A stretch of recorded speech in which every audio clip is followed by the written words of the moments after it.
Okay, I built another marble machine. As you can see, this one that sits right here, and it has an exchangeable discs, and so this is how it works. There's the little bulb, marble, and I'm gonna just tilt it down and then getting it out of here, and now getting it right there. So I won that one.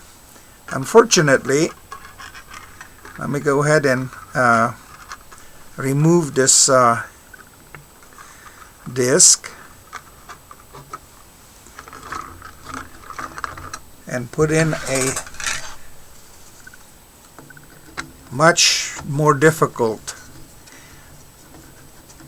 maze. Unfortunately, this does not work very well. I can make it do a few things, but there's just not enough tilt for it to make it up the hill, so you have to kind of like lift this up and manipulate it otherwise than just with the joysticks, as you can see.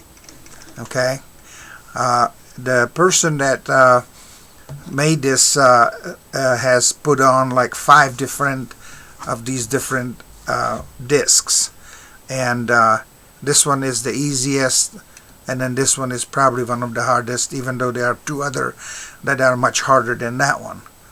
So I just thought I'll share it with me. You can look in a description, and there is a place where I downloaded this. It's not a free download, but it wasn't very expensive. I think it was like a couple bucks. Okay, and that should do it for now.